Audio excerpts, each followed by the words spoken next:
I'm gonna be completely honest with you. This is one of those songs where I just don't want to stop it because of just how good it is. The feel good. You just feel so good when you hear songs like this. And this, remember, Bastion, remember, people, this was track number 1 off of arguably one of the best albums ever created. Michael Jackson's Off the Wall. Ladies and gentlemen, welcome to another episode of Black Seinfeld, the show about nothing. Absolutely nothing. It's the one and only Trinidaddy, Panamanian Poppy, Rude Boy, Top Gunna, Sak Panyamada, Giovanni Anglin. Hi everyone, welcome back. Yo, what's going on? Sebastian Nissa recording live all the way in the West Coast where it is 9 p.m. in L.A. Gio is in Brooklyn, all in the East Coast where it's 12 midnight. What's going on, folks? That's right. I am in the future, and Bastion, you are in the past. 12 p.m. Yeah, man. That's crazy. It is still May 4th over here. That's so right. May the 4th be with you. May the 4th be with everyone. Home. Anyone that appreciates the space drama known as Star Wars. That is correct. And that honestly... No, space opera. That's what I meant to say. Space opera. Space opera. And this is one of the reasons why I chose that song in particular to start off this show, because a lot of people don't know one of the inspirations to that song is Star Wars. Bastion, Michael Jackson is a huge Star Wars fan. And so when he always talked about the Force, he meant the Force as in the Force in Star Wars. Fun fact for a lot of the listeners out there who may not have known, this is what he meant all this time when he says when the Force don't stop. Or when the Force starts, don't stop till you get enough. That's what he was talking about. He's talking about the energy that flows within us, like in Star Wars. In the first verse, if you could keep on, because the Force, it's got a lot of power. That's right. And it makes me feel like I start dancing. Exactly. Oh, what? Yeah. That sounds fake as hell. Listen, hey, people use the Force in different ways, okay? The Eat Man was blind in Rogue One, but he was still kicking ass with the Force, okay? He wasn't kicking ass with the Force. Yes, he was. Yes, he was, Bastion. All right? Luke Skywalker and Darth Vader used the Force in different ways as well. Luke used it for good, and Vader used it for evil. Michael Jackson used the Force to dance and give us some killer vocals and a memorable song, okay? And a memorable intro to one of the best albums ever made. We had a conversation about how albums start, and it starts off with the freaking bang. I don't remember what you called it. It was something very musical. I don't remember the conversation, but we started naming like the first track off albums that really like kick off the album really well. Like I think the first we talked about we talked about One More Time off the Discovery album. We talked about Punk. Yes, we talked about this song, Don't Stop Till You Get Enough. Good Morning by Kanye West. Good Morning by Kanye West. Yes, there was a theme about it. You were reading something about it. I don't have it offhand, but yeah. I don't remember. I talk about so much of stuff. Maybe during the conversation I'll try to recall all the information, but just let the people know we are Black Seinfeld, the show about absolutely nothing. And if you want to listen to our previous episodes, because we do this show every Thursday from 12 a.m. to 2 a.m. Eastern time. Eastern time, of course. Just type in our name on any podcast medium, which is either Google, Apple, pretty much any, Spotify. We are on Audible, which is funny. Because I'm using Audible again. Yes, you're on Audible. Oh, yeah. Amazon Audible. And all you have to do is type Black Space Seinfeld, and you'll be able to listen to our previous episodes. But we also have our own website, blackseinfeld.com, where you can also listen to our old past episodes there as well. And if you want to follow us on any social media, we're on Twitter and Instagram at Black Seinfeld NY. And if you have any questions for us, please email us at blackseinfeldny@gmail.com. Gio, how are you today? Oh, thank you for asking, Bastion. It's been a very long day for me. Okay, I'm not gonna lie. I went to sleep around after midnight. It was game 1 of the NHL playoffs. It was the Rangers against the Penguins, and in game one, it went to triple overtime. So technically, it was a double header because a normal hockey game has 3 periods. And so it extended for another 3 periods. So basically, they played 2 games. And normally, hockey games start at 7 and they end by 9:30 at the latest. And I was up until just like basketball, and I was up until after midnight. So I barely got some sleep. I'm not gonna lie. The Rangers had me very anxious that whole 4 hours. Come to think about it, that was whole 4 hours. I was anxious the whole time. Okay, we got screwed at the third period. All right, I'm still upset by that, but it was a very intense hockey game, and I enjoyed it for what it was. Although it was a tough defeat. So that's how my day started. I woke up after that. My manager was sick, so I had to run dolo by myself today. Thankfully, I don't know why Bastion the Lord continues to bless me the way he does, because it was super slow today. So I got time to freshen up on a couple things that I wanted to address today. That being, it is still May the 4th where you are, and it's still May the 4th in all of our hearts, our true hearts. Well, now it could be May the 5th, May the 6th, you know. I was never a fan of that, but... Me neither, you know. But hey, because we can't be doing this to the Mexicans, because, you know, it's Cinco de Mayo. You know what I'm saying? Yeah, you're right. I think that's why we stopped it years ago. It's like the Revenge of the 5th, but it's also Cinco de Mayo. Exactly. And also, we could just do Revenge of the 6th because it's similar to Revenge of the Sith. So it works out. Or we just forget all of it and just focus on the 4th. That's totally fine. That is totally fine. Word, you know what, Bastion? You're gonna be in Cali. I wonder how Cinco de Mayo is gonna be over in Cali, because in New York it's just an excuse for niggas to drink tequila and Modelo. That's my new beer. Like, Corona's been retired now, but Modelo, that's the new thing of over here in the East Coast. Like, we rock with Modelo. Interesting. Yeah, I'll definitely check out the energy for Cinco de Mayo to see if it's anything different. But just letting you know, I think I said this last week, LA's just filled with taco stands once you pass like 6 p.m. They're all out in the streets. There's a lot of stands. The same way, just like there's halal stands all over New York City, but not really 24/7. There's a lot of that over here in LA. It's pretty interesting. I have not tried the street tacos just yet, but soon. I'm doing a lot of home cooking, which I think is a good skill I am crafting, and I'm getting much better at it. And you're a Caribbean man. You should know how to cook, so I'm proud of you. Yeah, you know, it's kind of funny when you're outside for me, not living at home anymore, so your mom's not really cooking, and you're actually making those recipes, and it comes out close, but close enough, like pretty close. Not quite, but it's fine because there's just practice makes it perfect, and it's like, wow, I'm a chef. This is cool. You know, it's fun sometimes. You know, cleaning chicken is definitely an art form. It is. That over a period of time, you just get better and better at it. So that's probably the most interesting learning experience I'm having with cooking. Have you started cleaning a whole chicken, or is it still chicken pieces? Yet. Okay, that's fair. That's fine. You got buying time. Those overpriced packs of separated chicken pieces for me. That is fine, man. We're Caribbean people, so we always get the drums. So yeah, drumsticks are cheap. They're the cheapest part. Cheap.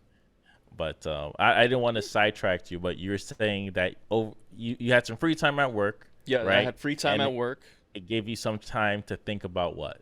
It got me some time to reflect on Star Wars, because again, it's the 4th. We have the new Obi-Wan Kenobi show coming very soon. I mean, today would have been May 27th. I mean, honestly, I know Moon Knight is the season finale was today, but honestly, today would have been a freaking perfect time to drop the new Obi-Wan Kenobi thing today. But hey, whatever. But it just got me some time to just reflect on the impact of Star Wars, and I remembered just the first time I went to go see Episode 7, The Force Awakens. I remember everything I did that day. I remember pre-ordering those tickets in October so I can go see this movie in December. I remember going to my ex-girlfriend's house at the time. This is the first ever Netflix and chill. Her parents weren't there. I remember watching, quote unquote, Bad Santa on Netflix. That was when it was still on Netflix. And then Leaving Her spot. And then it's still Christmas in New York, so it's freaking packed everywhere. And going to the AMC theater, and there was just lines outside of the damn theater. That's how crazy it was. And I remember just I haven't had that experience that I remember off rip since it doesn't come close to Endgame. It doesn't come close to, maybe Black Panther, maybe Black. That's like the second. Did I see Black Panther with you? Yes, you did. Okay. And remember, our asses were waiting outside the theater too for Black Panther. That's how crazy it was. Okay. It was yes. So Black Panther was not quite episode 7, but you know it's up there. It is definitely up there. I remember the atmosphere of just watching that film. I remember the gasp. I remember the cheers. I remember the laughs. I remember it all, man, and I was really thankful to be there to watch that movie on opening weekend too, mind you. And that was one thing I was reflective of for Star Wars Day. But also, another thing came to mind, and that was you, Bastion, because you know you're one of my good friends here, and you know we always have Star Wars conversations, not on air, off air a lot of the times. You know, when Jonah was still here, shout out to Chef Jonah, we would always talk about some Star Wars stuff, and this movie always comes back to mind because I always want to reiterate how right I was about this movie and how much you don't like the fact that I was right about this movie the whole time. And that's Star Wars Rogue One. I'm sorry, Rogue One, A Star Wars Story, right? Which was the prequel to Episode 4, A New Hope, which was basically a story about the creation of the Death Star, the plans that went into creating the Death Star, and the main character's father, who actually built the Death Star but wasn't really rocking with the Imperials, blah blah blah blah. I rewatched that movie particularly. It is blah blah blah blah blah because it's blah blah blah blah blah boring. Okay. I don't know why you brought this garbage ass waste of time, money making scam that Disney has propagated after buying this company for $4 billion. All right. All right, I'm gonna let you continue talking. Okay, the reason why I wanted to rewatch this film was because, hey, I agree with you, Bastion. I thought for the longest time, because I saw the movie in theaters, that it's a boring ass film, right? So I wanted to make sure that I was correct on all of the criticism that we've been giving Rogue One. Because on Twitter, like, I'm starting to see a little shift here about Rogue One being highly underrated, blah, blah, blah. We need to give Rogue One its flowers. It's not that bad of a movie. So I went in with a new eye, Bastion, and I gotta honestly tell you, from watching this film today, I honestly must say, this is still a boring film. Oh, okay. I'll give it this. For the first 2/3 of the film, getting to the point where we're getting to the battle, it's kind of boring. I'm not gonna lie. The main character, Jyn Erso, she's not that memorable. She's just a woman with daddy issues because her daddy was separated from her. That's literally it. The Poe Dameron looking dude, like, there's nothing much to him. Cassius, my bad, that's his name, but I always call him the Poe Dameron looking dude because the nigga looked like Poe Dameron. I'm sorry. So Jyn Erso, played by Felicity Jones, who at the time was probably one of their bigger actresses, and then then Cassian Andor. Yes, and then Cassian, aka bootleg ass Poe Dameron. That's what I call him because he looked just like Poe Dameron. I'm not gonna lie, but his face was just longer. That's it. And he had a Spanish accent. That's it. I will say there are things that I enjoyed about the film, Bastion. I enjoyed the side characters, okay? I enjoyed Forrest Whitaker's characters, Samuel, who was like this radical He's basically like this pure radical cat who was fighting for the rebellion, or I'm sorry, fighting for the alliance. But he was way too radical. He was basically like way too militant. He Oh, was on who this. Forrest Whitaker's Saw Yes, Gerrera? yes, Shaw Guerrero. Yeah. Yes, who was way too militant, who was way too radical. So he had to go away from the alliance and do his own thing. I appreciated his character. I like Donnie Yen's character, of course, the Eat Man, the blind But see, man. the problem with like appreciating these characters, they don't have any context, like who they are as people. Like besides Saw Gerrera, who is in Clone Wars, Yes. and is also built up during the Rebels.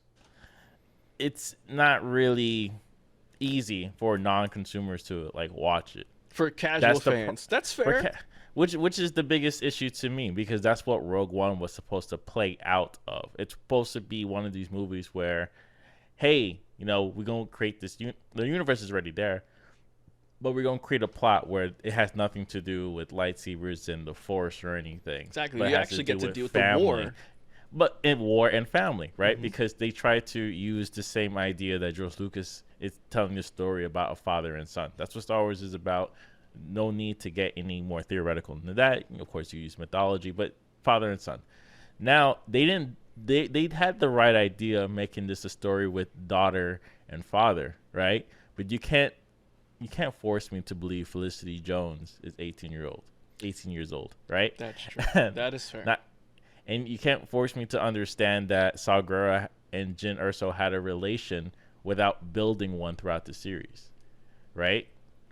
And you can't make me understand. Like, I still don't understand why they will bring her to be part of the operation to get some. Right? It's like they forgot to explain how to tell the story.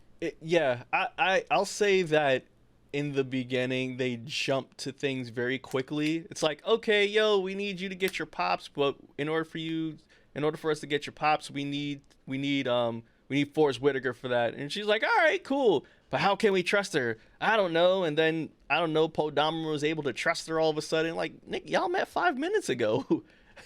Yeah, exactly. That's what I mean. It's like, all right, in the 3-act series, when you're making a movie, the act 1 is exposition, right? Yes. And act 2 is like rising action. And then before the beginning of act 3 is your crisis, then your resolution. I felt like maybe the first act 1 or act 2 was all exposition. Yes. It was all build up. And then your rising action crisis happened at the same time, and your resolution happened in the blink of an eye. So, they had the right parts, but they obviously didn't execute it correctly, which is why, I always channel and tell people, it's like, people that tell me it's great say, how can it be great if I fell asleep throughout the whole thing? I'm not gonna lie. In the theater, I was in and out, bruh. I'm not gonna lie. I was in and out in that theater when the first time I saw it. I will say, the film started shifting for me when I rewatched it again today. Was when Jyn Erso's pops died, and then, she wanted to make the voyage over to the Imperial planet, and that was when I'm like, okay, I'm in this right now, because we know this is the big climactic scene. Battle's about to happen. Ish is going down. That's when I started to wake up again. That's when the movie started interesting me the most, because, all right, we got to see Vader in there, which, I was right about again. I have to rub that in. I'm sorry. And then, we just knew that Ish was about to go down in this final hour of the movie. Yeah. And I think that was... and I'll be honest with you, Bastion, I think this was that final third of the movie, top tier Star Wars, because we got the battles, we got everything, we got the war, we got the battles, and then you got peak Darth Vader, just nonchalantly. But see, this is why I said about being scammed.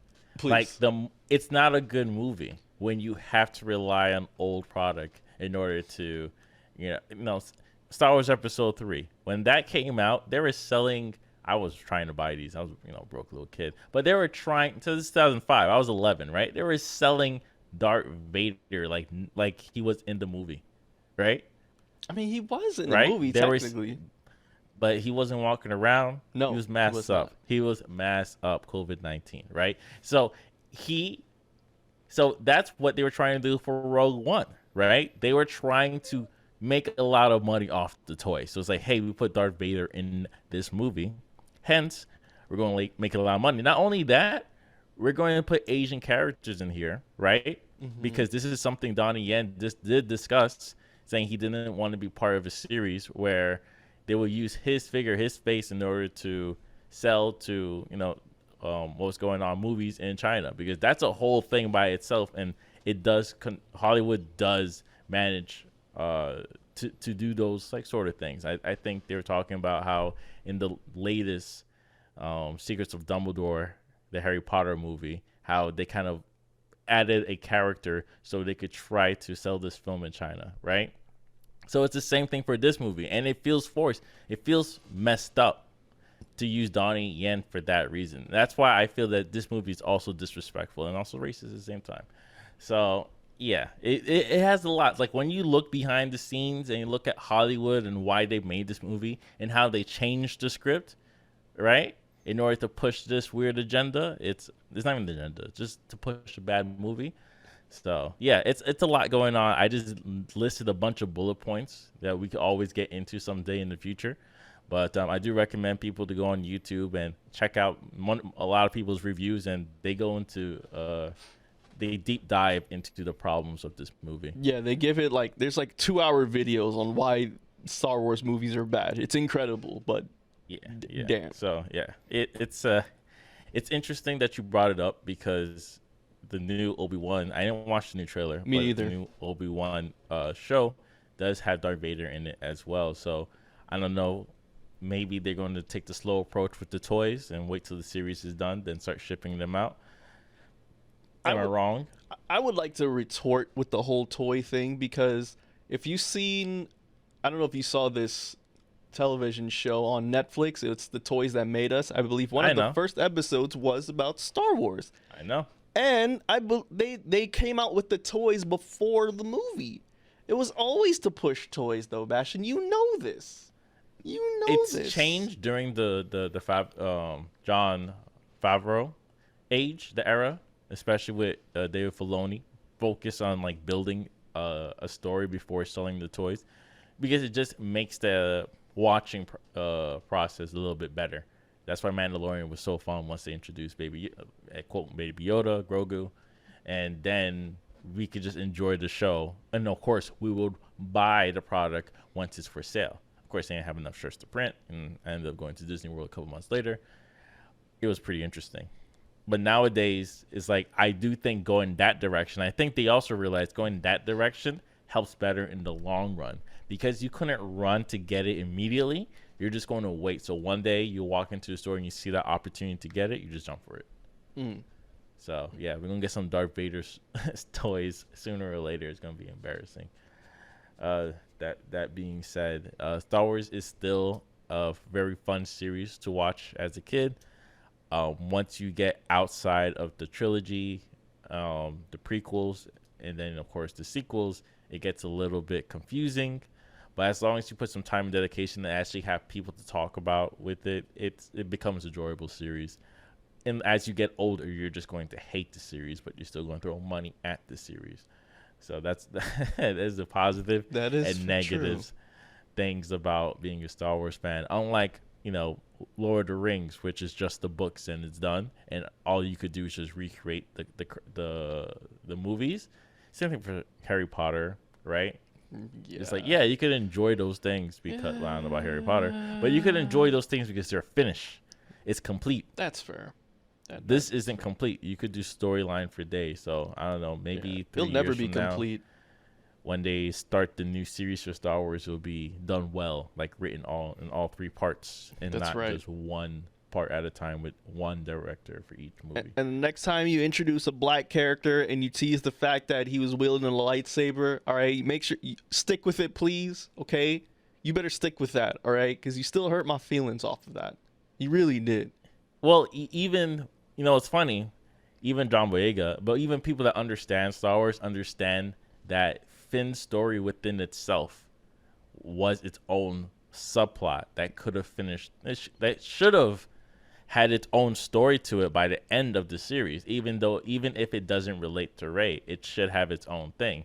Someone that left the order and became a leader at the end. There's a beautiful story there that just didn't happen. Yeah. So. And they sort of teased what happened to Finn afterwards. I don't know if you saw the Lego Star Wars Christmas special on Disney Plus, where you saw Rey training Finn to become a Jedi. I don't know if you saw that, but I saw it. I was like, yeah, that sounds about right. You know, not gonna Disney Plus me, said John Boyega. Yeah, it was not. It was not John Boyega. It was someone who just voiced Finn on Lego Star Wars the Christmas special. But yeah, Finn was training to become a Jedi in that little special there. But as a Lego though, so I don't know if it's canon or not. I don't think it is. I don't know. I think so too. I'll buy the Star Wars video game and let you know. There's another Star Wars game coming out? Yeah, it just came out not too long ago with them covering the entire series and everything included. Oh, I was gonna ask if it's with the is it with the other kid again? It was like the kid with the red hair. It was a good one. It was a good Star Wars game. No, not that one. Oh, okay. I know what you're talking about. Too, Yeah, but yeah. I saw the movie, the little video game movies that people make on YouTube. It was pretty good. Yeah, it's interesting. It's an interesting movie. Yes. Want to get into the first song? Sure, man. Let's get into the first song of the week, man. There was this big leak that happened in the hip hop stratosphere, and it got people talking. This leak, of course, is one Drake and the upstart Jack Harlow, whose album is coming out this week. Bastion, that is your homework. You have to watch that. You have to listen to that album. I'm sorry, but I'm not gonna do it. I'm not just doing it. I don't know what the name of the song is. Oh, you don't want to be just doing it together. Okay, I got you. No, not this one. No, not this one. Nope. I don't know what the name of the song is, but the song is kind of fire. We'll talk about this song afterward. How about that, Bastion? And then we'll get into all the depressing stuff that's been happening in America. Yeah. All right, cool. This is Drake, Jack Harlow. We'll be right back. Thank you all so much again. You tune in to Black Seinfeld Show About Nothing. Welcome back, ladies and gentlemen, non-binaries. Bastion, what is your thoughts on the Jack Harlow Drake leak? I'm assuming this was when Jack Harlow and Drake had their little vacation over in Turks and Caicos, and they did a little track together. I think it's okay. It's an okay track. It's one of those Drake flows. Maybe exactly 2015 Drake flow where you're just talking, telling this story in perspective. Introspective Drake, and Jack Harlow's able to capture that flow.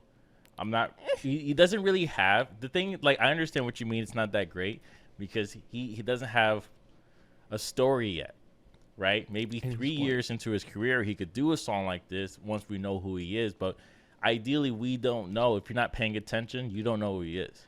Unlike Drake, who we know who he is, or allegedly, right? We understand the superstardom of Drake. The megastardom.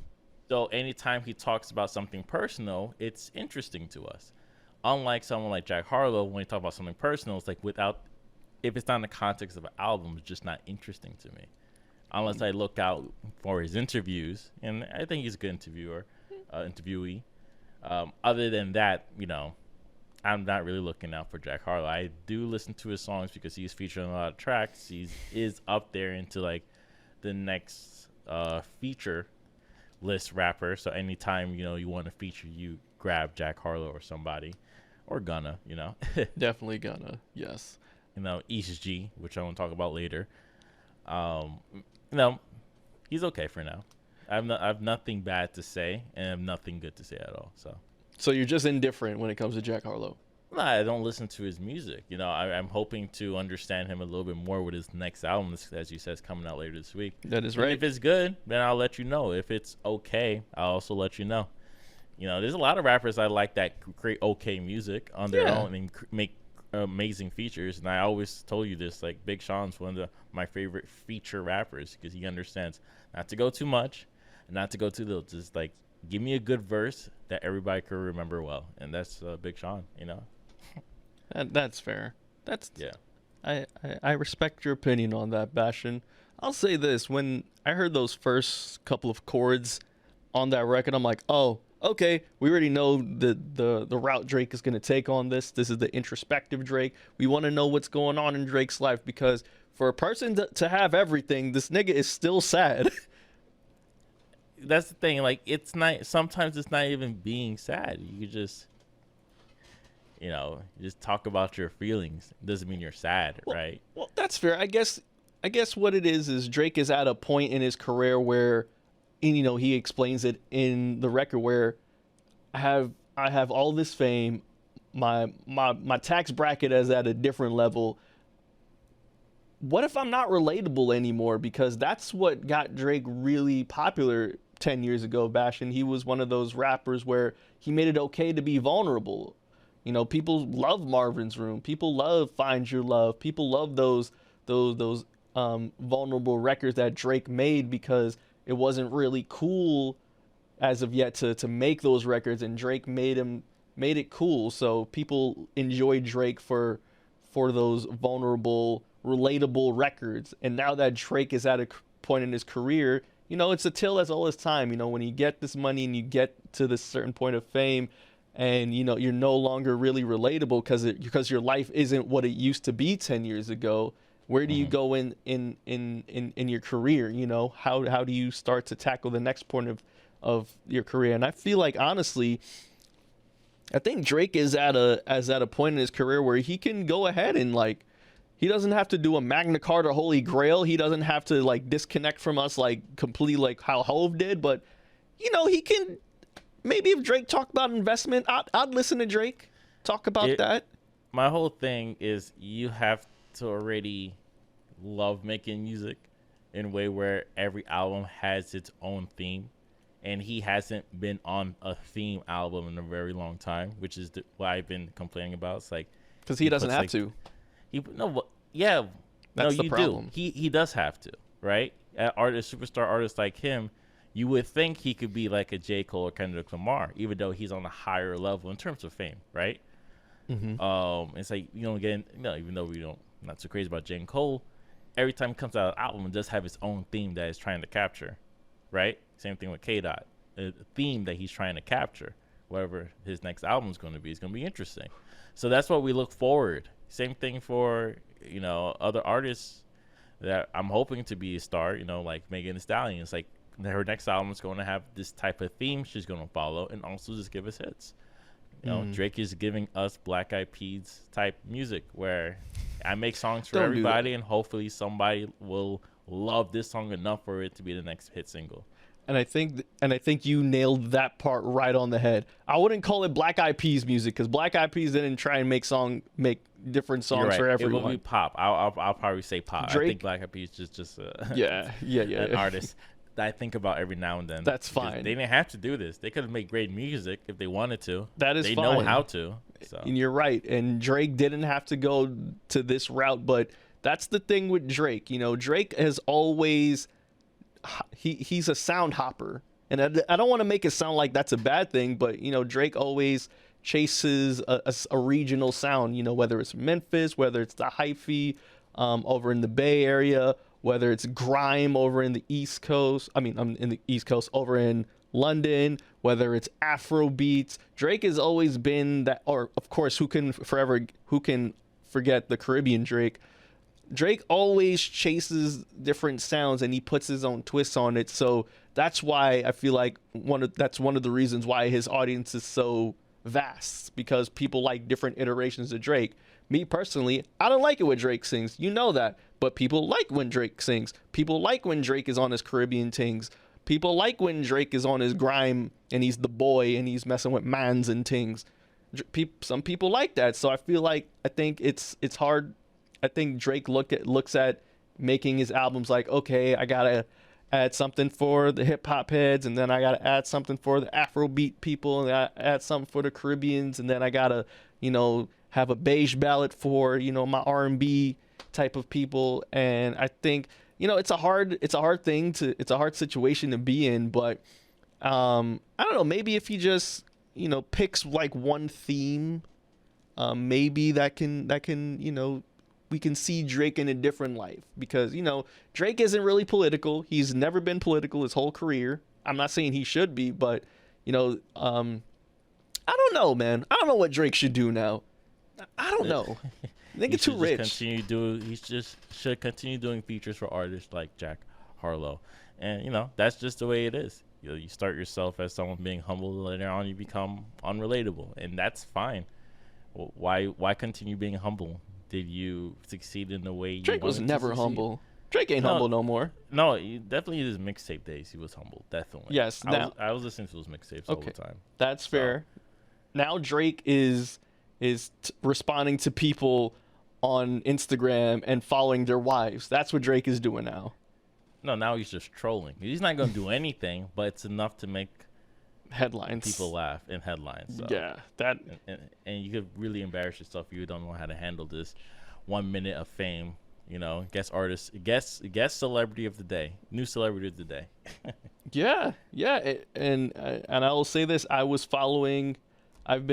following, but I'm on the couple's page that Drake was having that little interaction with. Shorty's page shot up, and the dude, like, he's taking requests, and he's making a diss track to Drake now, and he's doing like the whole DM advertisement T-shirts thing. and everything. Yeah. Go ahead, make your money. I respect it. Like, I will say it's nasty. Weird. It's weird. It's not weird. This is the capitalist society we're in. No. I mean, weird in an LA sense. Weird. This is weird. It is weird. It is weird. If you want to make money real quick, what we're looking at in this industry right now is T-shirts. Quick T-shirts, boring, non-design. It's not beautiful design. It's just, whatever font that they got from Microsoft Doc. They would just, choose that, Microsoft Word, and, make it a black T-shirt. Always, it's so stupid. $30. Low quality Gildan 50/50 cotton, a polyester T-shirt for $35 or $34.99. I knew you were gonna bring up Gildan. So that hey, it's cheap to eat. It's cheap to make. So you get to eat well from it. That being said, let's get into some interesting major topics. We had to build up for this because it's definitely going to be the topic of the month. I think definitely it's going to ripple for the rest of the year all the way to Election Day.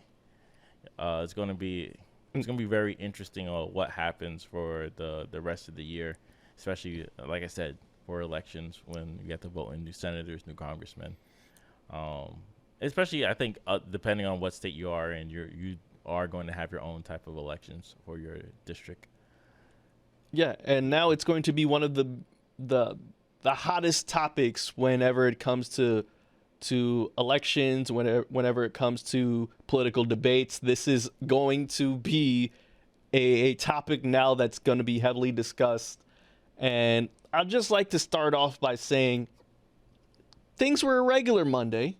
It was a normal day.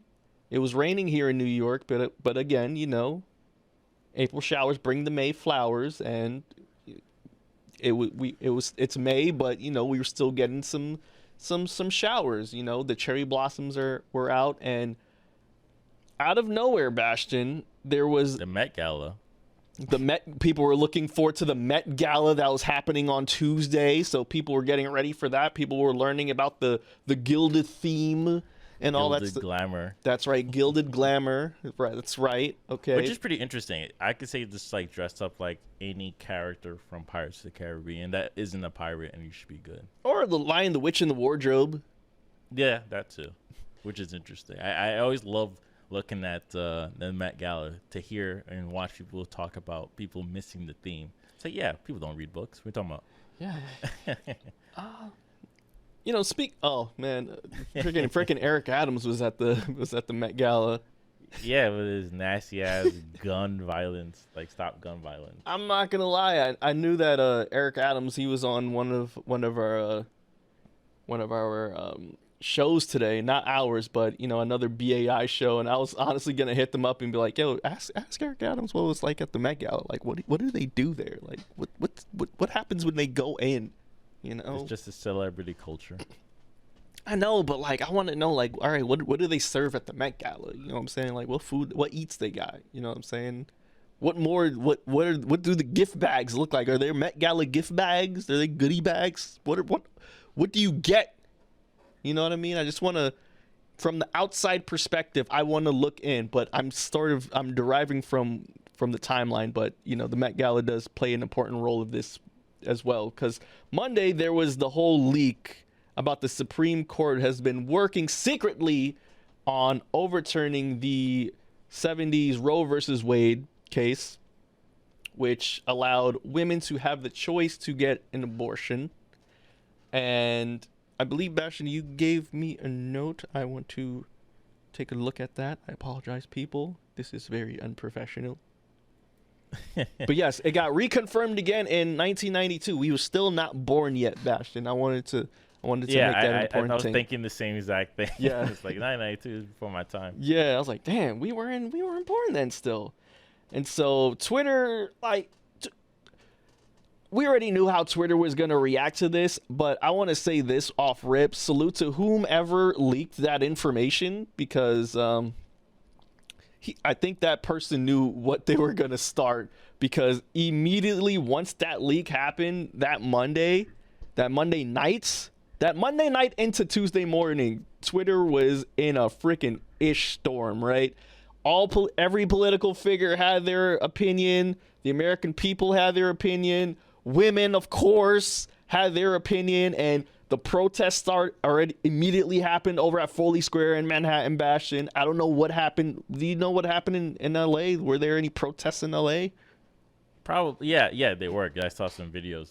But I don't know LA enough to tell you where, but yes, I did see some videos in the timeline. I guess it'll be your time, 3 a.m., and I was still watching around 12, and cops, they're fighting the cops and pushing around. The cops were pushing them around, to be exactly. Yeah. But yeah, and also I did see pictures. People were protesting on Barclays, right? Yeah, Barclays, of course. Barclays is a very interesting spot to protest. Is it because it's like the intersection for all trains? I want to say, yeah. I think Barclays now in Brooklyn has become one of those landmarks where it's, of course, located on Atlantic Avenue. And yes, a lot of trains go through Atlantic Avenue in Brooklyn, except for a handful, except the L train, G train. I can't think of any other at the moment, but except for the couple of trains, J train, of course. I understand.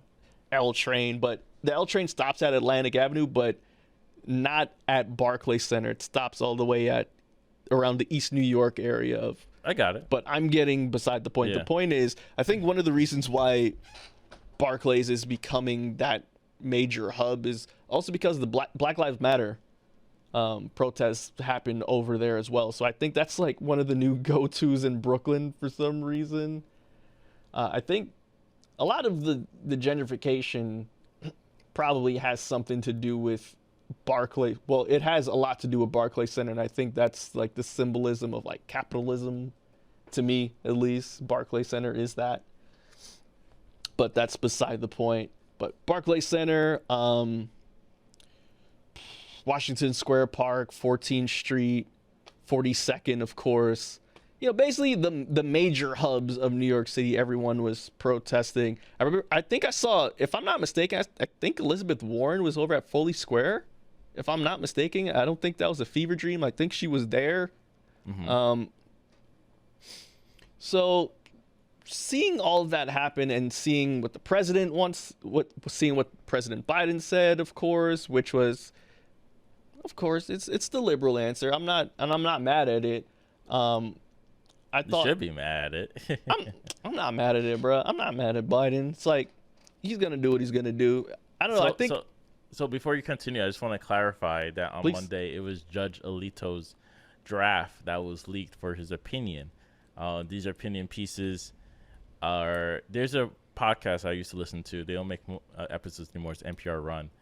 It's called what was it called? Perfect something. I'll give you the name in a second. But one thing I do know is after a judge creates an opinion, that's when they decide whether to continue or uphold or remove a certain law.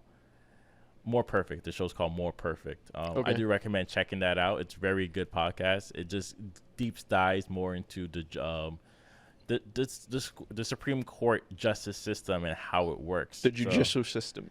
Yeah, the judicial system, how they're elected, and why they have so much power as we see today. And within our lifetime, me and Gia were born in '94, we probably went through 6 new court justices, and these court justices are there for life. Yes. And they have a So political alliance too. Yeah, they do have their own political perspective, even though they're supposed to be more for the Constitution. It's supposed to be right. It's alleged. Because I think it's impossible. Yeah, because they not were have your own appointed perspective. exactly because they were appointed by a particular president who was aligned to a particular party. It's politics at the end of the day. Y'all saw House of Cards. Yeah. So I do think that's pretty important. And just recently, the Supreme Court confirmed on Tuesday that the leaked documents were in fact authentic. So one thing I saw immediately, and I love media, right? I hate it and love it at the same time. I wish to be off all social media one day, but I can't. We can't, Bastion. I'm too deep into the grind, right? Yes, that's honestly the truth. So there are 2 perspectives on the surface before we even deep dive into everything. How people are discussing the situation, where we definitely have people on the left, definitely liberal people, talking about the opinion piece and what they're trying to do and how bad it is. Then you have people on the right, the conservatives, Republicans, pretty much are focused on understanding who leaked it, why they leaked it, how they leaked it, and they should do something about the person who leaked it. Because it is true, something as the Supreme Court creating these documents do have their own private ideas before, because they do change their ideas before being publicized. I think they're going to talk about it in June, by the end of June.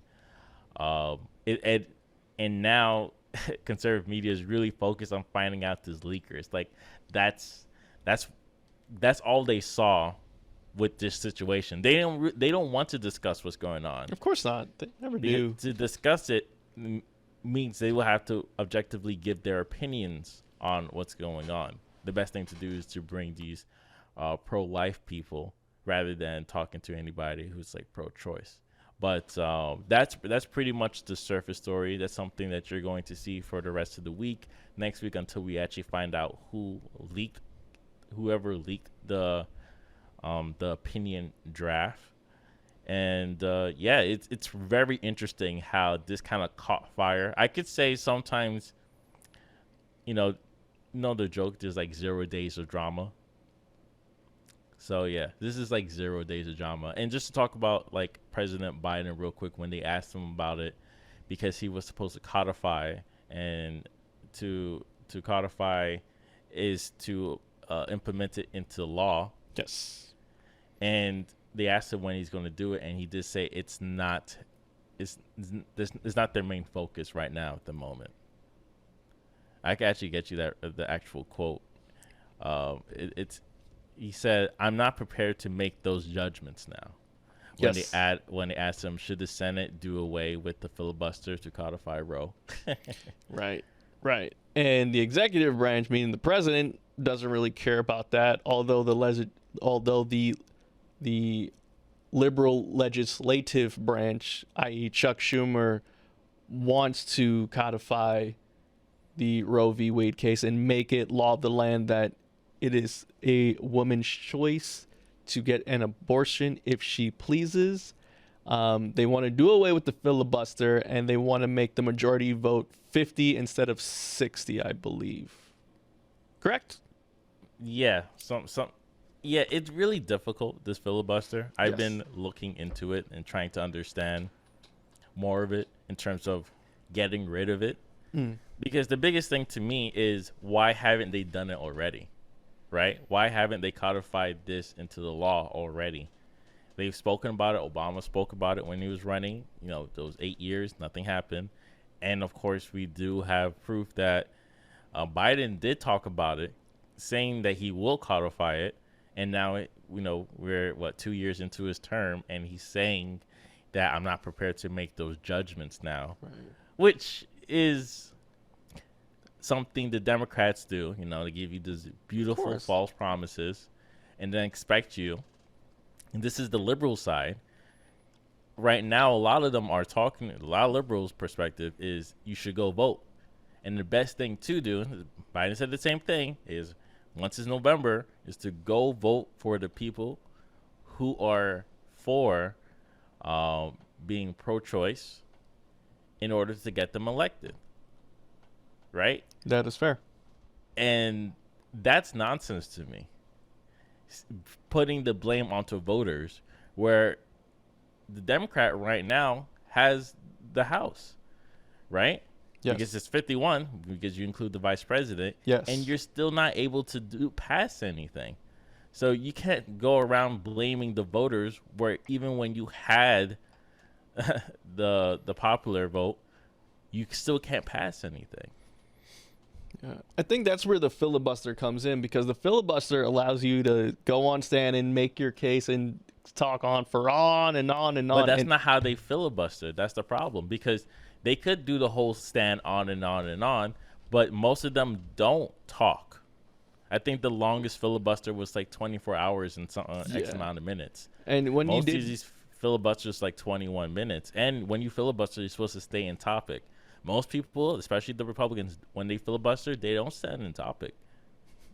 When you mentioned Obama, I just wanted to mention that I think Obama was one of the most filibustered. He had one of the most filibusters ever, I believe.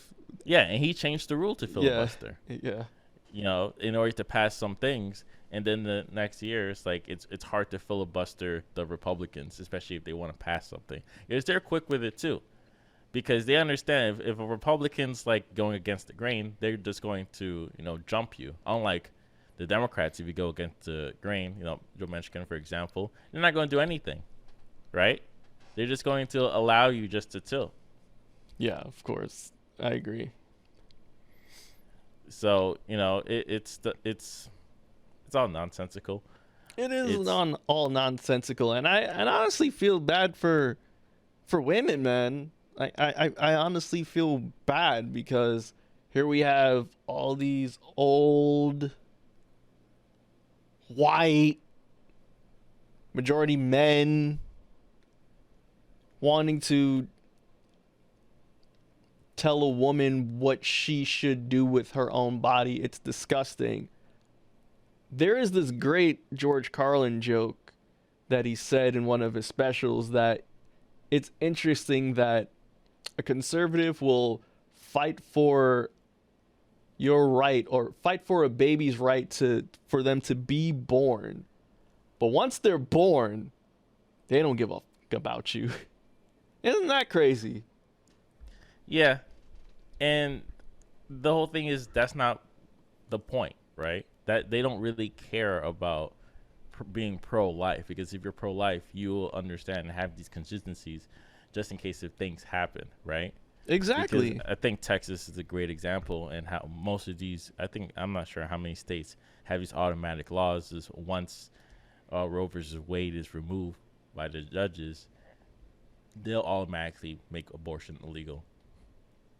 Of course, they're going to try to make it pass for certain things. If abortion is necessary, then it's allowed. But if you ever do it, then you could even get tried. I think Texas is one of those states. But one thing I do understand is, like, it's not just banning abortion; you're banning safe abortion as well. Mm-hmm. So this is pretty much the conversation. You could really have this pro-choice, pro-life conversation. But at the end of the day, it's pretty much how the Democrats want to codify it, and how they codify it. Because they could false promises every other election cycle all they want. And once they're pretty much at the edge, which is pretty much this right now, because they could have done it last year or 2 years ago or even during Obama's era. But that's not what they're doing. Now we're getting close to the edge, and they've been talking about this for a long time, because when Trump started adding all these people, the conversation was they're going to remove Roe versus Wade. Oh, So if you're not absolutely. having any consistency, any plan to kind of stop this or try to codify it and to get some Republicans on your side, it does take a couple months and years to build it before you start sending it in. Yes, let's not forget the Trump administration appointed 2 Supreme Court justices. Remember that. He did that. One was Brett Kavanaugh. I know y'all don't forget. I know y'all didn't forget They pointed 3. They pointed 3. There's 3? I know Yeah. Kavanaugh was 1 because I won $5 off of that because, white liberals really thought he wasn't going to get in. I'm like, you're stupid. One was the woman, the white lady. I forgot her name. Right after Amy Coney Barrett. yes, right after Ruth Bader Ginsburg died, correct? Yep. Yes. And who's the third one? I'm trying to give you the name. Neil Gorsuch. Oh shoot, I ain't heard that dude before. What? Guess he was. I think he was nominated around like April 2017. This was talking. I had a conversation about this with my little brother. Oh, this was He April was quick. He was 2017. Okay. 2017. This was Kofifi fun Trump before. All right, fair, fair. All right, that's why I didn't know. Yeah. So that's fine. Being appointed April 10th, 2017. So he had 3. So 3. No wonder why. There's no wonder why. And I think that was a nice little. I'm not gonna lie. That's a nice little chess move on the conservatives' part. They're like, okay, we're gonna do this person, this person, this person. I'm telling you, man. Yeah, watch out for them. They sneaky. They are sneaky. Yeah. Oh, you know what? I think I was wrong. I think we had 1, 2, 3, 4, 5, 6, 7 were in our lifetimes, because Stephen Breyer was nominated in 1994 August. Wow. So. I wasn't born yet. Oh, I guess that was my lifetime. Yeah, that was your lifetime. You were a couple months old, man. You're like, what, 4 months old? Yeah. Yeah. But that's pretty interesting. Oh, I was wrong. I think Reagan nominated 3 people during his era. Holy shiz. So, but yeah, the conversation here pretty much does go towards like pro-life and what it means, but also like, what does the Democrats do, right? How Right. do they help you, right? They don't. They give you, like I said, these false promises, and they won't back their own words. Right. What did Malcolm X say, Bastion? Conservatives are like wolves. You know when like wolves are coming because wolves are going to harm you because that's what wolves do. At least you can see it coming. But like a liberal is like a fox, and fox are sneaky. They're tricksters. When they have their tongue out, it almost seems like they're smiling at you. Yeah. Wise words of Malcolm X. And he's right about that because time and time after, minorities, people of color, whatever you want to call it, BIPOC, whatever, we always go to the Democrats because they are the quote unquote forward thinkers. And they promise all this stuff because they want to get the vote, of course, and we always go towards them. And then when they're elected, if they get elected, all right, sick, let's do some things here. Yeah, well, we're not really thinking about that right now. Let me just go ahead and We're more focused on elections right now, primaries. yeah, and giving money to Ukraine Every 2 years. and Yeah, giving yeah. $30 extra billion to the Ukraine. That's all. Although Philadelphia's looking like a war zone. I showed you that video. That was crazy. No, that's pretty much just the 2 sides of America Yeah. that we tend to forget. So understanding what being pro-choice is, understanding how these pro-life people don't really think fully. They don't really think the scale in terms of having options for parents or creating different avenues for help. Especially conservatives do try to remove things like Planned Parenthood. Parenthood. Yes. Plannedhood. Sorry, this tongue twister sometimes. It's okay.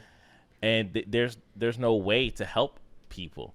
So when you have these type of problems, that if you do ban abortion, it's just going to cause more issues, and these issues are you going to solve them? Of course, you're not going to solve them. They're not looking to solve these issues.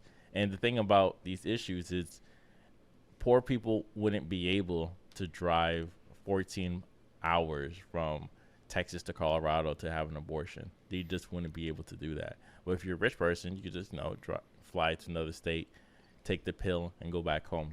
Exactly. Somewhere. This isn't rich people problems. Rich people are gonna find ways to skirt around whatever. This is the everyday woman's problem. This is the everyday family's issue, and again, it's like what you said. This is the tale of two Americas, right? I saw a lot of people talking about, once they make abortion illegal, once they overturn Roe versus Wade, watch, they're going to overturn same-sex marriage and interracial marriage. And I'm like, well, I understand the sentiment of it. But that's what I mean. It's about codify. It's like, right, to put things in rules where even the court judges won't be able to change it into the future, future. Because anytime you could just wait for a certain era where 3 or 4 people just recently just left.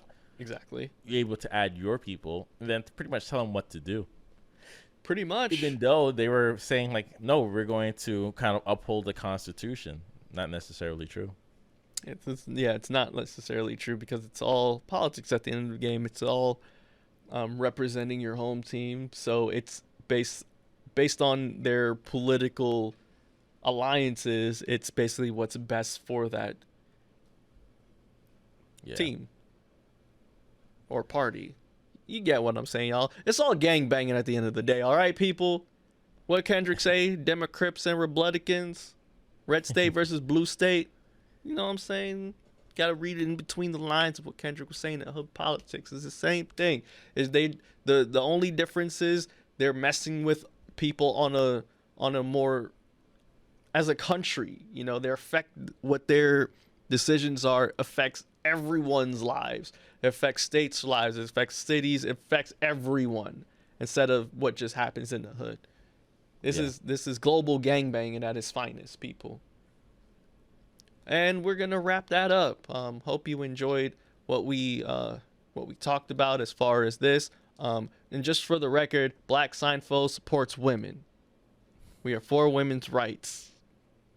That sounds corny, but hey, I just felt like I have to say that just to make our side very clear and very apparent. Yeah, definitely pro-choice.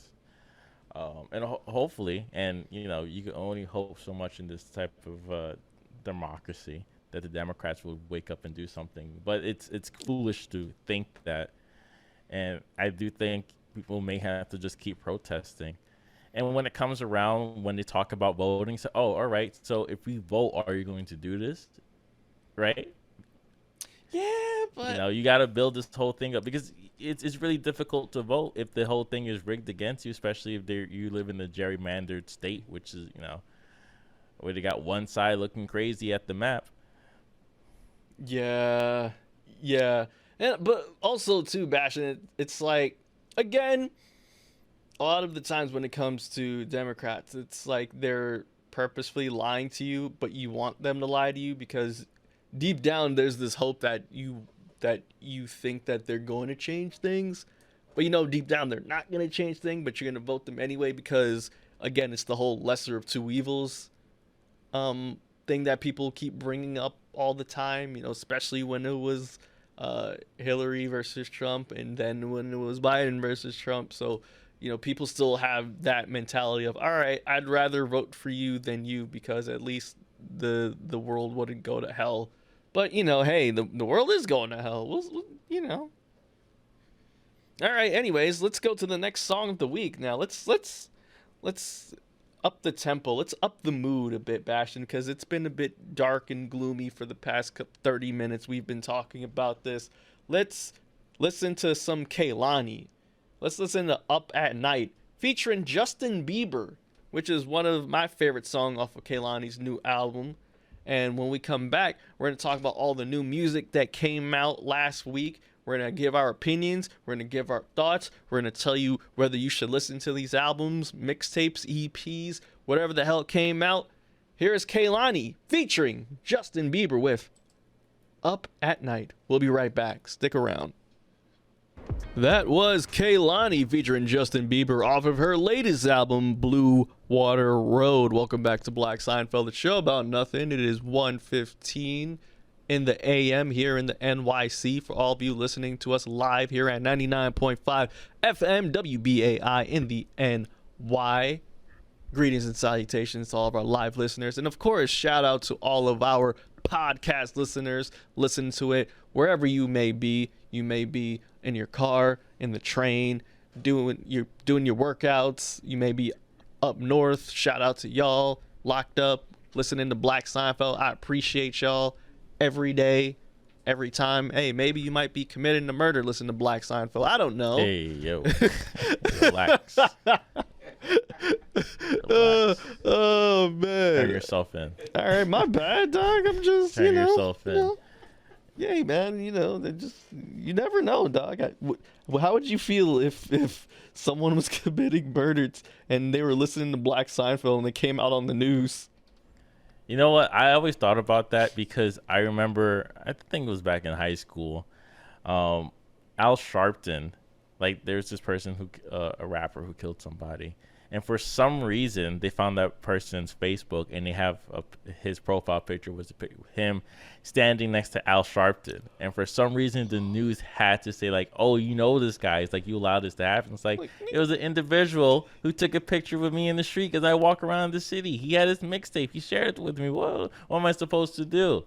It was so weird watching that. It's like they're forcing him to, like, say that he committed the murder. I disavow. It's like, I'm a celebrity. I've been around for a long time. Like, this is skinny Al Sharpton too. So that is. Oh, this was skinny Al Sharpton. Damn. And the thing is, I've seen Al Sharpton all the time because I used to work on Columbus Circle, and CNN is right there. Right. So it's like he's not hard to find. Yeah. Same thing for Spike Lee. If you're in a city all day, you're going to one day bump into him. They're not hard to find. Yeah, especially Spike. You're going to run into him here in Brooklyn any given day. So, I probably bumped into Spike like 4 times in my life, Was he actually nice to you when you bumped into him? No, I never spoke to him anytime. Okay. I only spoke to him once. Was he cool? But that was, yeah, because he was taking pictures with everybody. Oh, okay, that's fair. Yeah, so, yeah. Same. But other than that, was he cool? No, he was not. Damn, I'm sorry. I don't have a Spike Lee was a dick to me story. I know Mike has one. I know a lot of people have one about Spike, but I've never had that with him. Like, he's always been really cool. He's in a rush and you're wasting his time. Yeah, so he's a true New Yorker. Move. He's a true New Yorker. Get the fuck out the way. I don't care if you know who I am. All right, a couple of music came out this week. Couple? Yeah, I got a couple. That's a lot. A lot came out? What's a lot? We only have 4 listed. Yeah, but, Bastion, don't do that because there's plenty of singles that came out that I didn't list here. Yeah, don't do that. Did you want to? I never talk about singles as music as music, Me by neither. the way. Same, but there's still... Unless they're music. necessary. Like, if Kendrick Lamar came out with a single, we'll definitely discuss it. Oh. Man. Right, you didn't listen to Dog Food by IDK and Denzel Curry, did you? I did not listen to Dog Food by IDK and Denzel Curry. All right. Did you listen to it? Yeah, of course. I'm a big fan of Denzel Curry and IDK. I think they're great, and it's a good song. I can't wait to see what IDK comes with. Fake ass Kanye West. Nah, not really. With his new album, Simple Simple. So, anyways, pretty interesting. Anyways, Bastion, some new music has came out. All right. Out here hating early, that's crazy. How you hating on IDK? He worked mad hard. He actually likes making music. So, unlike your hero, Future. Listen, don't ever disrespect one of the gods, one of the toxic gods of our generation. Now he's considered an old head now. I mean, Future's damn near 40 now. No, he's been in the game for 10 plus years. We've seen the rise of Future. We've seen the ups and downs of Future. We've seen Future with numerous of ladies, numerous of children. I think Jay-Z still has one of the best Future bars of all time. If you remember on 444, it was in Kill Jay-Z. Yeah. He said, in the future you have a football dude playing catch with your son or something like that. That was sick. That was one of the best lines ever. But of course, Future has contributed a lot to music. He's contributed a lot to this trap sound. He's contributed a lot to a lot of our new artists. Okay, I can easily say that. Of course, Future has one of the best songs ever in Mask Off. Okay. In the future, other niggas playing football with your son. Yes, yes. That Hope, he still got it. Damn it, Hope is still great. He's still great. But anyways, this isn't about Hope. This is about Future. I'm building up Future here. I'm hyping up Future because without Future, we need balance in hip hop. We need balance in rap music. We need balance in the force. Okay, for every J. Cole, Kendrick Lamar, Wale, we need a Future. Okay, we need ratchetness. We need toxicity to fill our lives. I know damn well on Fridays, Bastion, you're not listening to J. Cole. I know that for a fact. No. Exactly. I'm never listening. That is fair, but you will definitely not listen to him on a Friday. Yeah. Exactly, because Fridays are a time of turn up. Fridays are a time of joy and happiness because you're looking forward to the weekend because you're off of work. The normal 9 to 5 person who works 5 days a week, they have something to look forward to. So when it's Friday, they want to listen to something like Future, I Never Liked You, something that keeps their toxicity high so they can go out and be social with the yos, social with the gal them, social with the guy them. And that's what Future brings to us in this new record, Bastion. Yeah, this is the new Future record. I Never Liked You. I Never Liked You. Heavily promoted, well, mostly on social media. Yes. I think they gave it maybe like 1 or 2 weeks head time to let people know when it was coming out. It has a great cover, by the way. Big fan of the cover, iconic. Stylistically. Other than that, what would you like me to do? Review it? First, I'd like to give my opinion on the record. All right, go ahead. And I would like to talk about, how Twitter has felt about this record because I see both arguments, right? I see people that are saying, "Oh, Future didn't really do anything new in this record, and I was really anticipating that he would try something new." And then I see people saying that, Future just gave me what I wanted. I wanted ratchetness. I wanted toxicity. I didn't expect him to go outside the box. I didn't expect Future to do anything new. And I'm with those people, okay? I know what I get when it comes to Future, okay? It's simple. It's as simple as that, okay? I want Future to give me slaps. I want Future to say F these B words. I don't use that words, but Future does because he got like 7 kids by 7 different baby mamas. So I expect Future. I want to live vicariously through Future. Okay, I'm a reformed man, but Future, he's 40 and he's still toxic. So, I thrive off of that. And so when you have track listings such as I'm that N-word, keep it burning, for a nut, puffing on zooties, love you better, chickens, we just want to get high. Bastion, you might love this one, Voodoo. My bad. That's my bad, bro. It's an interesting song. That's racist. Yeah, it's also Kodak Black is on it. It's exactly. That's why it's called Voodoo. Just to quickly talk about like the other perspective, the people that assume or hope that he would be more challenged, he would challenge himself to change.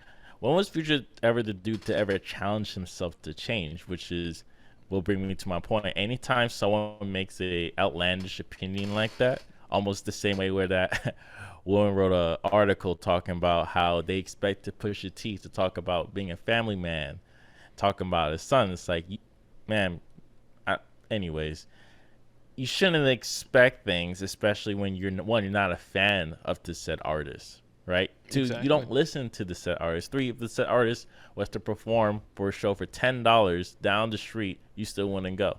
So it says a lot when people will say like, "Oh, I was expecting change." It's not like we won't bring Jay-Z into this as just to compare real quick.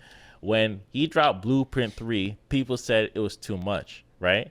What was the album he dropped after Blueprint 3? You might recall. After Blueprint 3, Magna Carta. It was Magna Carta, Holy Grail. Yes. After Magna Carta dropped, people said he didn't change. he didn't do too much. He kept it simple. It's like, yeah, because the last album you complained about it, fool. No, So no, I Magna remember Carta, that that. nigga was way too rich on that. I didn't get it. He No, was he way didn't too rich. experiment too much because Magna Carta was like sold out as a million, right? Yes. Like he sold it to Sprint or something. Yeah, and it's he like sold it to everybody could Sprint. download it. Yeah, I remember that. That's crazy.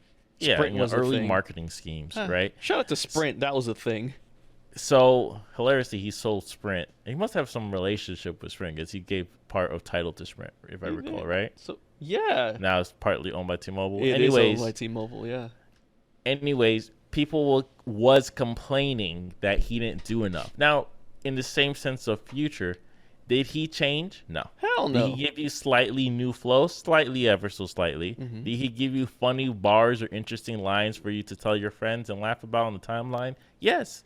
And that's what he does. Does he give you bangers? Yeah, because you got to listen to some songs with max volume in order to hear his voice. Because sometimes I don't know how they mix his records. They'll mix his records for headphones. I believe that. All right. I still to this day believe they don't mix Future records for headphones. They mix it for the club or for speakers for your car 100%. or you have a sound system in your house. And if you're drinking lean, you don't know the difference anyway. Exactly. So that being said, let's talk about the album. Gio, what's your favorite song off this? Like, off rip, like, what was what was your feeling off rip your first listen? Okay, so let's go straight into 7:12 p.m. I remember waking up Friday morning, and I immediately was walking to the train station. It was a beautiful sunny day. I played like the first 45 seconds of 7:12 p.m. and I stopped it immediately. I was like, nope. This is not the energy I want to be in right now. I'm going to work. I have to be productive. I have to be corporate. So I changed it to the Wale record. But when I got out of work and I hit 7:12, I thought, okay, we're at a go here. This is a great opener for Future. This is that toxic-ish that I like. My hair is down. I don't love these hoes.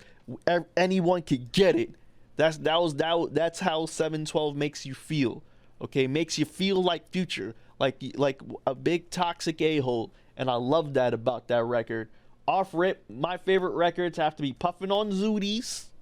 I feel like that's classic Future right there, classic trap, classic leaned out Future. Wait for You, that's with Drake featuring Thames, of course. Afrobeat Royale Thames, thought that was great. Chickens featuring ESTG. ESTG he's killing it with the features game. I'm a big fan of ESTG so far. Like what I'm hearing from ESTG. Voodoo with Kodak Black was not bad at all. I enjoyed that as well. What else? Oh, Keep It Burning with Kanye West. Kanye didn't screw up. He flowed really well. I enjoyed that as well. Foreign Nut, I thought could have been better given the title of the track. I thought it could have been better. You know, that one was a bit disappointing to me. I'm not gonna lie. You can't name your track Foreign Nut and you don't bust on this record, if you know what I'm saying. But that's my overall feeling so far of the record. This was one of Future's better showings, if you will, because Future can put out a lot of duds.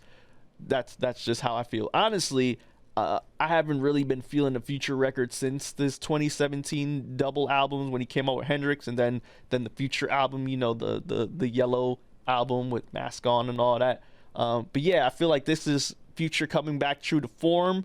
It's not necessarily DS2, but you know, it's close to that. Okay, there's, you know, because it has its themes, it has its records that slap, it has his melodic ballads, if you will, like Message Me.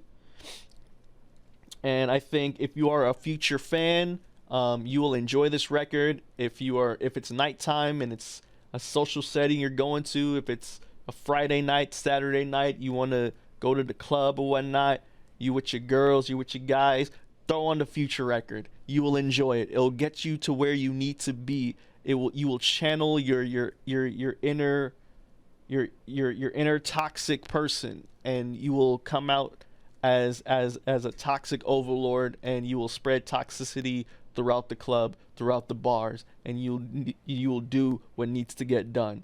Shout out to Future, Toxic God. That was a great review. I definitely understand what you mean about certain songs like, Keep It Burning, Chicken.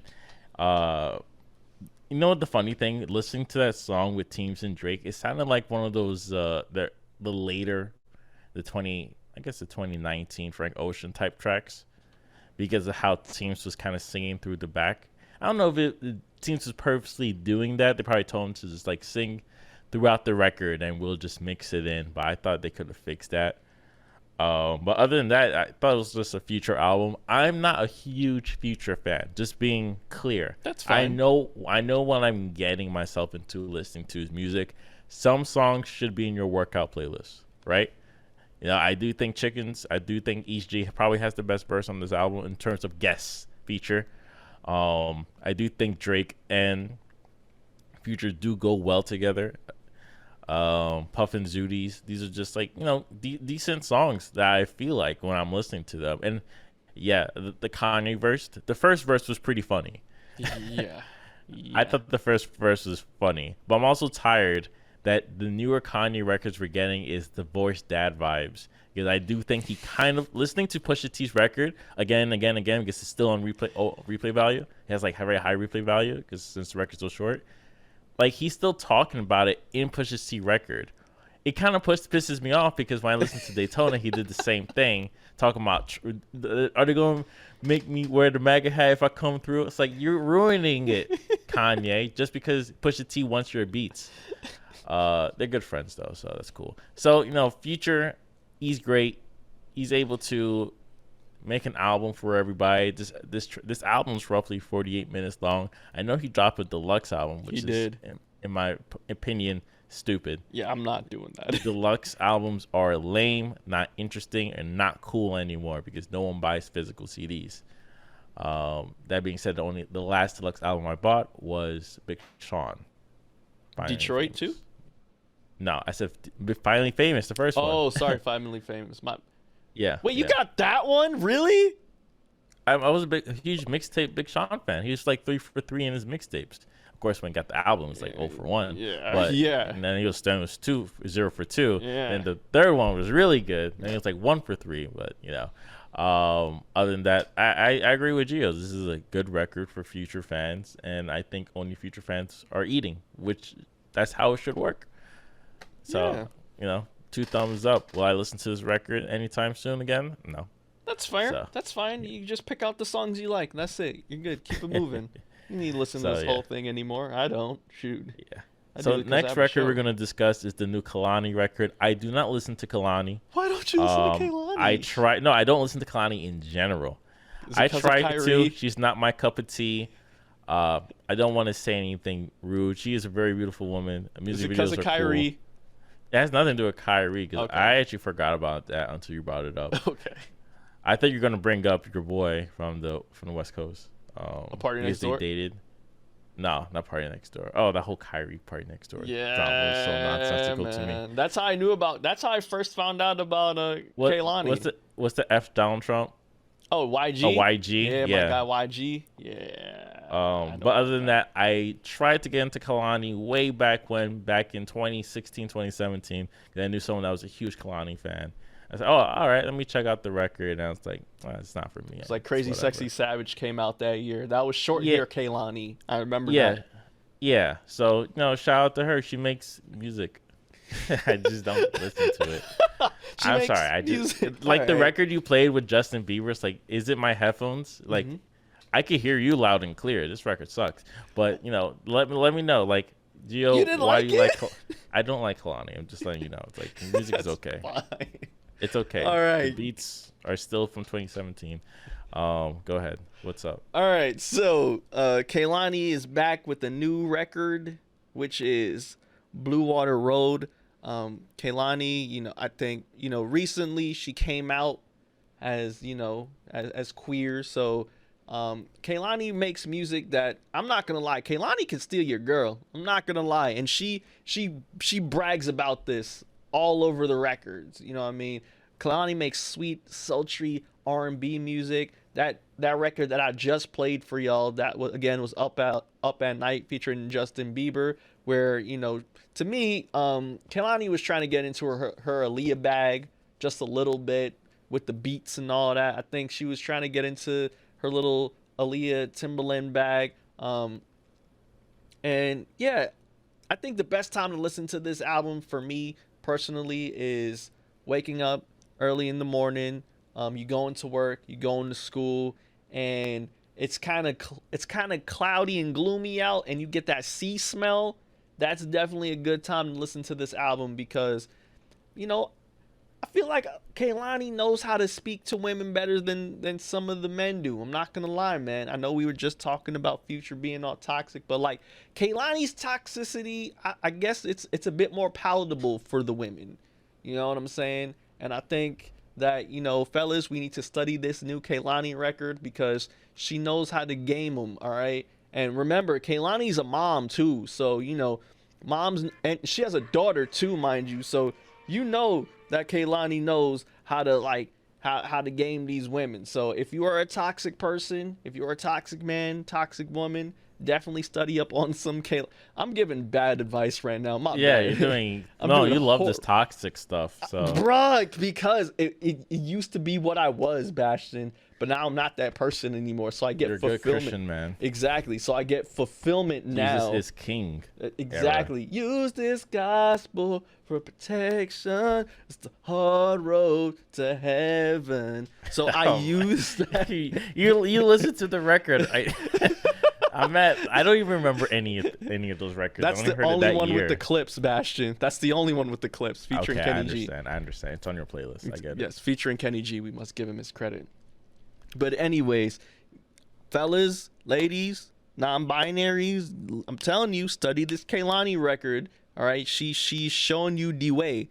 Also, she's giving a couple of head nods. She's using a lot of old samples.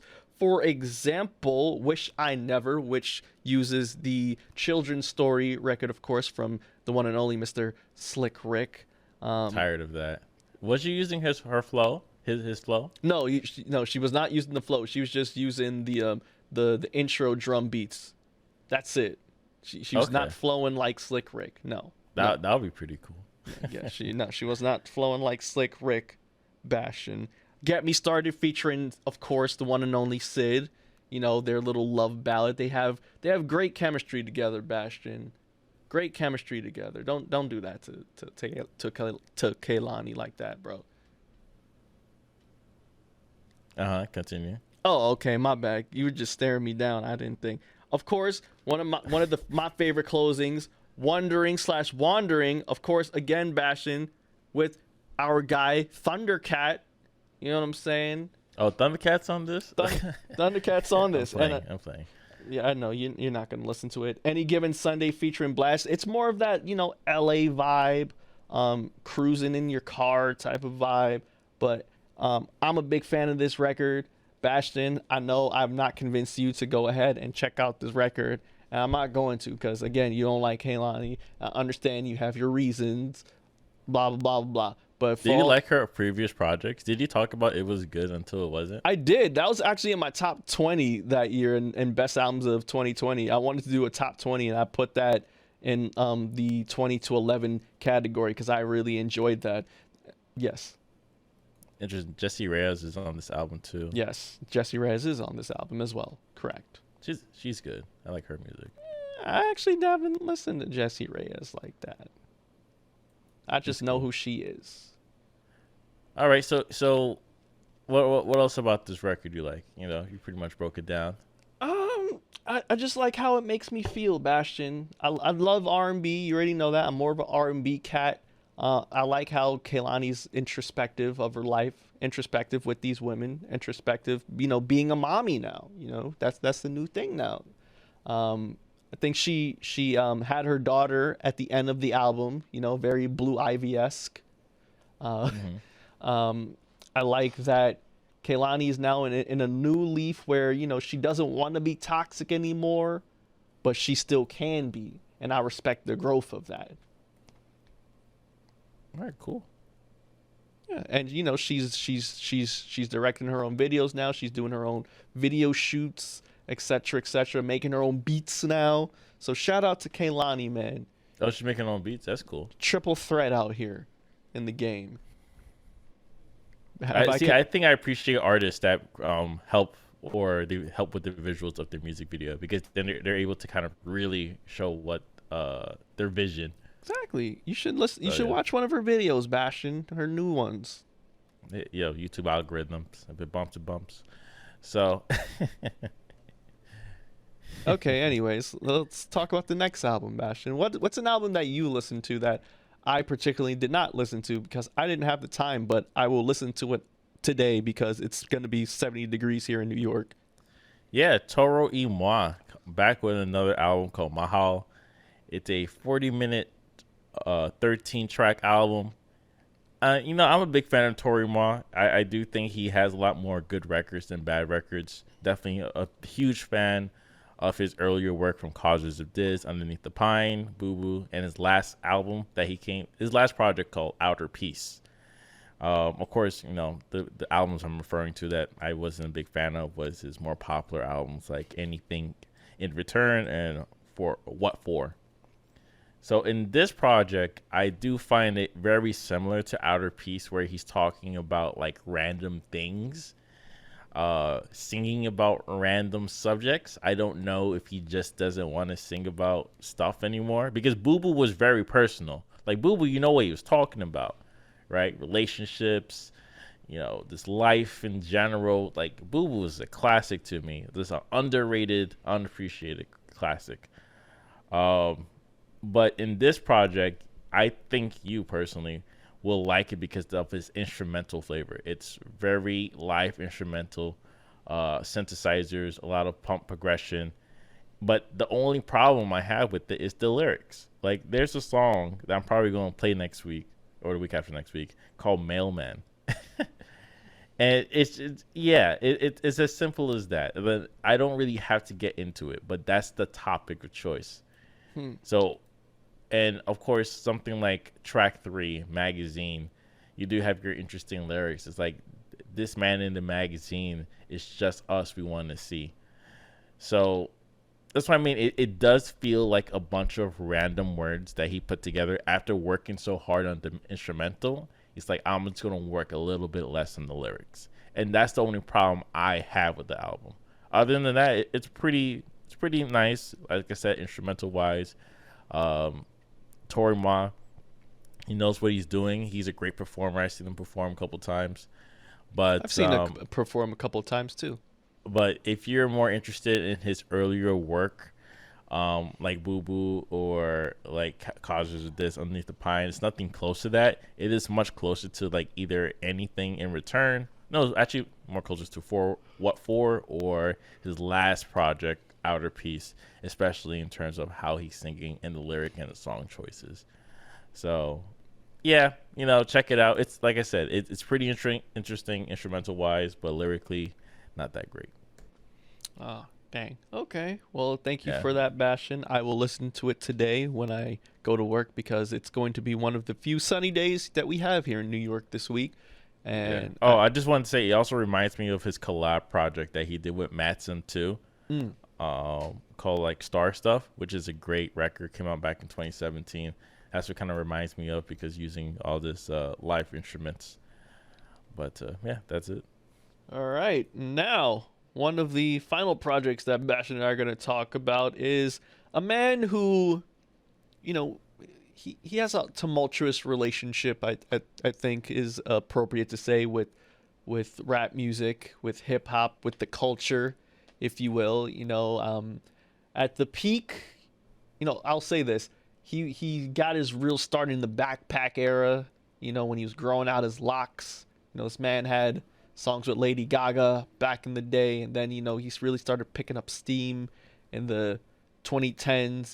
He started having a lot of ballads with Miguel, and he started catering more to the women, and he started to become a lot more fruitful in that. But also, he was also known for his Seinfeld mixtapes as well, and then he finally created an album called The Album About Nothing, which is like his magnum opus, right? This was like one of the last albums he had over 100,000 sales, right? After that, this man took a few freaking nosedive, all right, and then Wale started getting all sensitive, and he started saying like, oh, if Kendrick made a song like this, like how I made it, they would love it a lot more, and then he wanted to fight people in Complex, and he sometimes he sounds like he's cutting a wrestling promo, and sometimes like. Vince Staples said it the best. Wale may be sad, but the nigga got money, and I 100% agree with Vince Staples, because when I think Wale's problem is that he cares too much, but also that's why I admire about Wale, because he cares a lot about the culture. But I feel like He Wale loves to make music. he loves to make music. I don't think Wale gets the proper respect that he should get, to be honest. But, I feel like sometimes the way Wale goes about certain things, it makes people not like him. And it's not even like in a Kanye sense. It just feels like he's just about the joke on the internet. right. And I definitely understand what you mean, because it was like that because of just the era that you're in, right? You got to think about it like basketball. Like, this is your draft class, right? Like, you have Drake, Kid Cudi, and Wale. That's your draft class, right? Kid Cudi created his own empire in his own dimension. Drake became the superstar fathom that he is. And Wale, even though he went down the right path with signing with like Rock, I think this MMG. is early Rock. Oh, yeah. MMG was later. Yeah, MMG was later. My bad. I thought So he did sign under Hove and everybody. Yes. But I don't think they gave him like the shine, or maybe even the work, or even that they gave like J. Cole later in the future. He wasn't the because they main were in the focus. same label. Right. He wasn't the main focus. Yes. Which sucked for him, and I do think that hindered his career. That's why when Attention Deficit came out, and of course people in this class were doing 120, 150 the first week sales, he only did 16. He did feel that he was underappreciated. And it's funny because I love Attention Deficit. Of course, it was 2009. I was in high school, couldn't afford to buy an album myself, but I would have bought it. And we didn't have streams then, because if we did, I would have streamed it like crazy. Yeah, Bastion had LimeWire. So nah, this is post Frostwire. LimeWire. My This is bad. post LimeWire. It's when the internet just made a little bit. Oh. They didn't have much rules on the internet back then, Oh, especially okay. the blogs, websites. I know what you mean. So, yeah, Attention Deficit, definitely. But it was pretty much Ambition that pretty much pushed him back into, like, Put the him on the good map. graces of people. Flotus, Flower Bomb. Of course, being the, one of his bigger records, well-known records. Yeah. Also, the Cudi feature he did. Yes. I forgot the track already. Focus. I'm not focused. I'm moving fast. And after they were beefing, because Cudi beefs for everybody, so Yeah. he beefed for everybody. Anyways, we wanted to talk about the two mixtapes he was able to bring onto the streaming services. The first one, the mixtape About Nothing, which came out back in 2008, and then the mixtape More About Nothing, which I think came out back in 2014, if I don't recall. These are two great projects. Of course, this is pretty much where I got the idea, Black Seinfeld, the show about nothing, because I never watched it earlier, but I was a huge fan of the More About Nothing, and I completely understood what he meant about the nothingness. So that's how I was able to understand the concept about nothing. And so did Wale. Wale loved Seinfeld. The first mixtape, he was just using it as a theme, but the second mixtape is where I think he got a lot of phone calls in, because he did talk to Seinfeld to get it onto the stream, because that's when he used a lot of sound bits from the show. And I always tell people, this is probably one of my other favorite mixtapes outside the whole Wiz Khalifa era. That was really, really good. And I do think this is probably the last mixtapes, the 2014. I don't think mixtapes was popular like that anymore, because people don't do mixtapes. They do singles now. Yes. And you pop off your single, and then that's when you get signed. Back then, you needed a full body of mixtape work before they signed you. So, yeah, this one, Black and Gold, The War, Friends and Strangers, The MC, The Soup, Ambitious Girl, like The Cloud, The Power. Like these are great songs that I played on repeat when this mixtape came out. And I thought, it's like, yeah, this is definitely one of my favorite rappers. And Wale is still definitely one of my favorite rappers. I don't listen to him. He's not much in my rotation anymore. But he's one of your favorite rappers. He's definitely one of my favorite rappers. He has the ability. He could do it. So, definitely. You just say you don't listen to him. No, he's not in my rotation like that. I listen to other things. I don't even listen to rap like that anymore. Oh, so fair enough. Yeah, you listen to 70s music now. The 70s, 80s, you know, trying to blend my ears and check it out. But if you tell me, if I was tell you like who is like really, really good rapper, I'd say, yeah, Wale is definitely top. You know, he can do it. It's just not appreciated. That's how it is. He has right to be angry. He has the right to be angry. Or he should be like T-Pain, just stream. And then he understands his fan base a little bit better. Yeah. Wale has his core fan base, and he caters to that core now, I feel. And also, he's big into wrestling as well. That's why I appreciate Wale. He does his Wale Mania, where, he goes wherever WrestleMania is that year, and he'll go and, have a performance. He'll have wrestlers on stage and all that, which is fun for me to see. But anyways, Bastion, the return of More About Nothing, the return to what made Wale pop off, really. What were your thoughts going into this record and then coming out of the record? How do you feel about this album / mixtape / I don't know. I'm going to call it an album. What, the More About Nothing? I think it's listening to now in today's ears. Yes.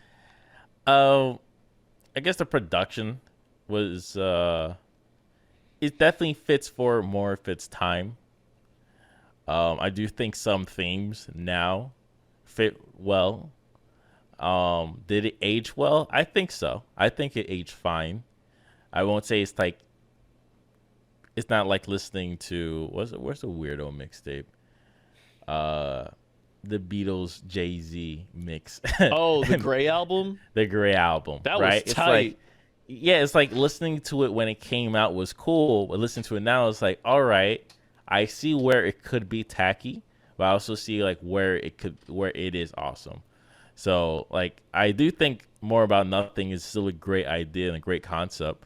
And if he were to do this mixtape style again without Seinfeld, the album About Nothing, it would still work very, very well. And I think more people, you'll get like younger people, the younger artists of today to be part of the experience. So, like I said, Seinfeld's forever. It's pretty much a staple in culture. And if you know how to use it properly, you'll be able to make some classic music with it. Be honest, what were your thoughts when you saw Kevin Durant was featured for the best in the league? That made sense because Kevin Durant actually listens to music. Kevin Durant's like the only NBA rapper that continuously quotes Jay Electronica. So, yeah, exactly. So he's the official. Shout out to KD. That's your boy. That's on your right. Favorite Shout singer. out to KD. So, anyways. Don't worry, we'll come back.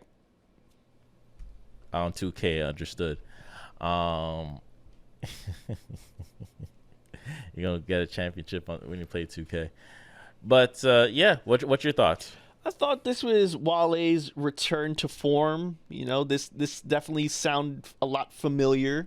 It felt like Wale was having fun. I felt like it was enjoyable. I'm not gonna lie. This was an enjoyable project because it felt like Wale was enjoying himself. It felt like Wale wasn't taking himself a bit too serious. And of course, he loves Seinfeld, and with Seinfeld's blessing and Larry David's blessing and all that, he's free to use all the Seinfeld clips that he want.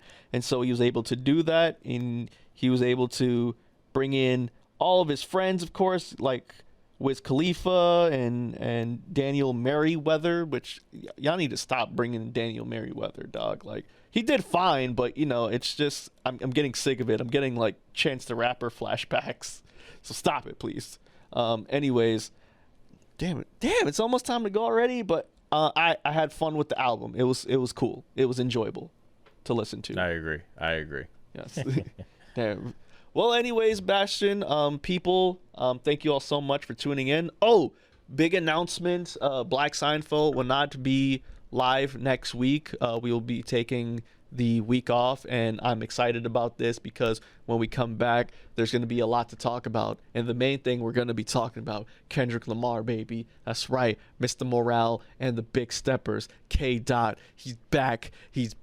I can't wait. I think that's Bastion. Do you have anything else to say?